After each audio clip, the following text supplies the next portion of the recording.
Assalamualaikum warahmatullahi wabarakatuh. Apa kabar sobat muslim? Semoga kita selalu dilimpahkan rahmat oleh Allah Subhanahu wa taala. Pada kesempatan kali ini Ragam Ihsan Channel akan membawakan kisah hijrah Rasulullah ke Madinah.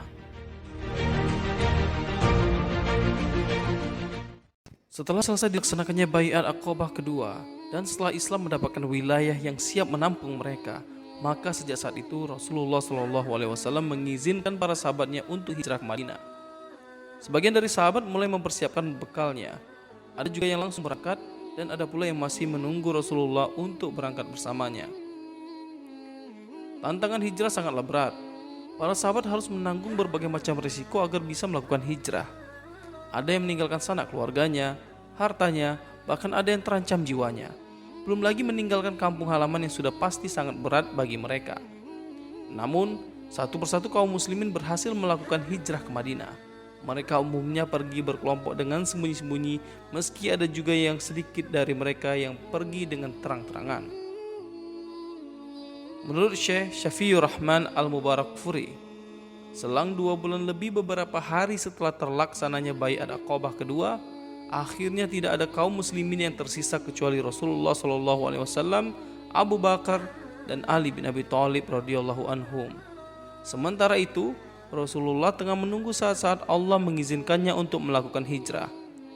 Abu Bakar yang saat itu telah bersiap-siap untuk hijrah diminta Rasulullah untuk ikut menemaninya. Setelah mengetahui kepergian para sahabat, Rasulullah SAW ke Madinah. Kaum kafir Quraisy mengalami kekalutan dan kebingungan. Bayang-bayang besar ada di depan mereka dan merasa bahwa keberadaannya secara ideologis dan ekonomi sangat terancam sebab mereka tahu betul pengaruh Rasulullah SAW terhadap para sahabatnya untuk membela dan memperjuangkan akidahnya. Apalagi jika disertai dengan kekuatan kaum muslimin Madinah yang kini telah bersatu setelah sekian lama dilanda pertikaian antar suku. Di sisi lain, letak kota Madinah sangatlah strategis. Kota itu merupakan tempat lalu lalang kafilah dagang dari Yaman ke Syam. Saat itu, penduduk Makkah biasa melakukan perjalanan bisnis ke negeri Syam dengan nilai perdagangan yang sangat tinggi. Dan semua itu sangat tergantung dengan kondisi keamanan di jalur tersebut. Bertitik tolak dari hal itu, para pembesar Quraisy sepakat untuk bermusyawarah membicarakan cara paling efektif untuk menghadapi bahaya tersebut. Akhirnya mereka sepakat dan mulai mengumpulkan berbagai pembesar dan tokoh kafir Quraisy untuk mengikuti musyawarah. Pada pertemuan itu semua utusan dari suku-suku Quraisy berupaya memadamkan cahaya dakwah yang dibawa Rasulullah SAW. Hadir pula dalam pertemuan itu seorang tua yang mengaku dirinya sebagai orang tua dari Najd. Padahal sebenarnya dia adalah setan yang menyerupai manusia. Setelah berembuk sekian lama, akhirnya mereka sampai pada kesepakatan untuk membunuh Rasulullah SAW. Kesepakatan itu diambil setelah Abu Jahal menyampaikan pendapatnya dengan cara setiap suku mengirimkan seorang pemuda yang gagah, perkasa, serta dibekali sebilah pedang yang tajam. Kemudian mereka diperintah secara bersama untuk membunuh Rasulullah SAW. Pendapat ini yang akhirnya disepakati dan dikuatkan oleh orang tua dari Najd tadi. Ketika kesepakatan membunuh Rasulullah telah diambil, malaikat Jibril segera memberitahu tentang rencana makar mereka. Dia juga memberitahu bahwa Allah telah mengizinkannya melakukan hijrah. Mendengar berita itu, Rasulullah segera menuju rumah Abu Bakar di siang hari yang terik dan pada waktu yang biasanya jarang orang lalu lalang. Sesampainya di rumah Abu Bakar, Rasulullah meminta kepadanya agar tidak ada seorang pun keluarganya yang berada di dalam karena ia akan menerangkan rencana perjalanan hijrahnya. Abu Bakar sangat gembira dengan pilihannya. Dia sebagai teman yang mendampingi hijrah Rasulullah. Setelah semua dijelaskan, Rasulullah kembali ke rumahnya menunggu datangnya malam.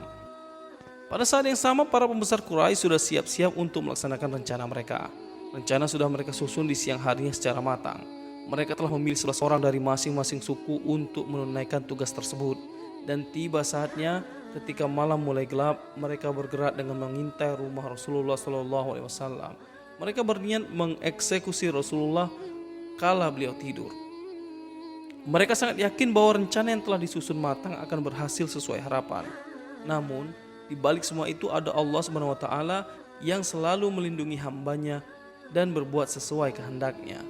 Dalam Al-Quran Allah berfirman, "Dan ingatlah Ketika orang-orang kafir Quraisy memikirkan tipu daya terhadapmu untuk menangkap dan memenjarakanmu atau membunuhmu atau mengusirmu, mereka membuat tipu daya dan Allah menggagalkan tipu daya itu. Allah adalah sebaik-baik pembalas tipu daya.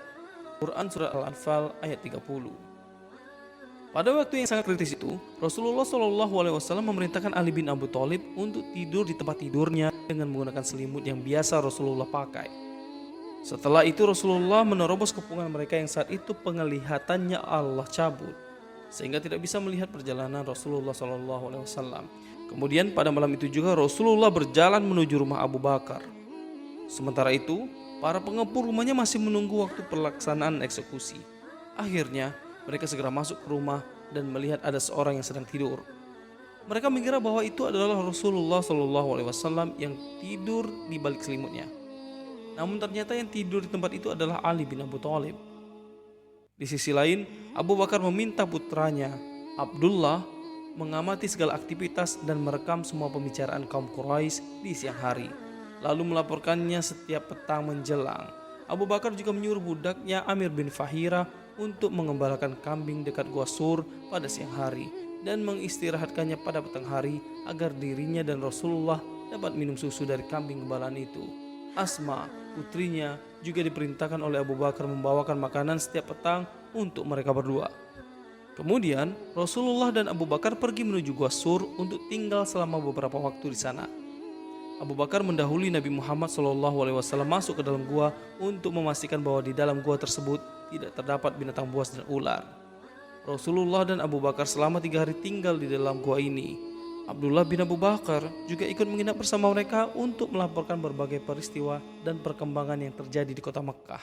Dan Abdullah sebelum fajar telah kembali ke Makkah berbaur bersama penduduk seolah-olah ia bermalam di Makkah.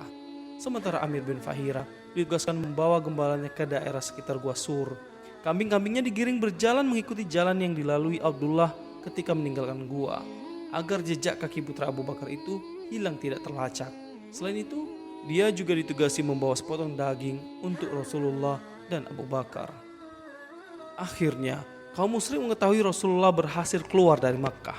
Mereka menyusuri setiap jalanan menuju Madinah. Mereka memeriksa tempat-tempat mencurigakan yang mungkin bisa dijadikan tempat bersembunyi. Sampailah mereka tiba di sekitar Gua Sur. Rasulullah SAW dan sahabatnya mendengar derap kaki mereka. Abu Bakar seketika dilanda rasa takut. Ia berbisik kepada Rasulullah, "Seandainya salah seorang dari mereka melihat ke bawah kakinya, pastilah kita akan terlihat oleh mereka."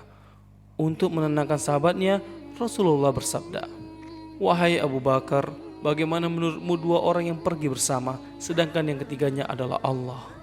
Allah membutakan kaum musyrik sehingga tak seorang pun dari mereka ingin melongokkan kepalanya ke dalam gua. Tak pernah terbesit dalam hati seorang pun dari mereka ingin memeriksa ada apa di dalam gua itu. Begitulah pertolongan Allah Subhanahu wa taala."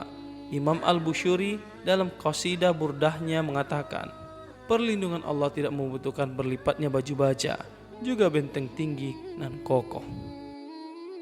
Di antara hikmah Rasulullah hijrah secara sembunyi-sembunyi bukan karena khawatir atas keselamatan dirinya atau takut ditangkap musuh sebelum tiba di Madinah.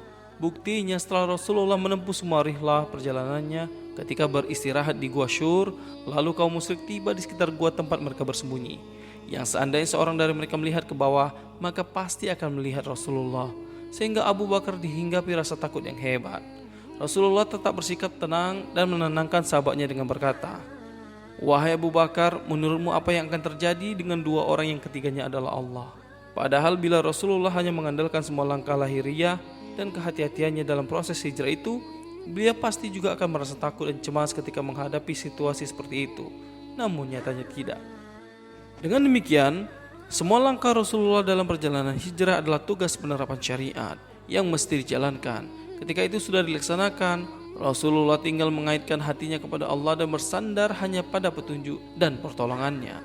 Maka setiap muslim harus menyadari bahwa mereka dilarang menyandarkan segala sesuatu kecuali kepada Allah, tanpa mengabaikan prinsip kausalitas. Bahkan ternyata ada mukjizat yang paling menonjol dalam perjalanan hijrah Rasulullah, yaitu ketika beliau berhasil keluar dari rumahnya tanpa diketahui kaum musyrik yang sudah mengepung rumah dan berjaga-jaga di setiap sudut. Mukjizat ini menjadi semacam maklumat bagi kaum musyrik di setiap tempat dan waktu bahwa penindasan dan penyiksaan yang dialami Rasulullah dan para sahabat dalam perjuangan membela agama tidak serta-merta mengindikasikan bahwa Allah menelantarkan mereka dan mereka jauh dari kemenangan. Sama sekali tidak. Demikianlah kisah singkat tentang perjalanan hijrah Nabi Muhammad dan hikmah di balik hijrah tersebut. Semoga kisah dan informasi ini dapat menjadi hikmah dan pelajaran bagi kita semua. Assalamualaikum warahmatullahi wabarakatuh.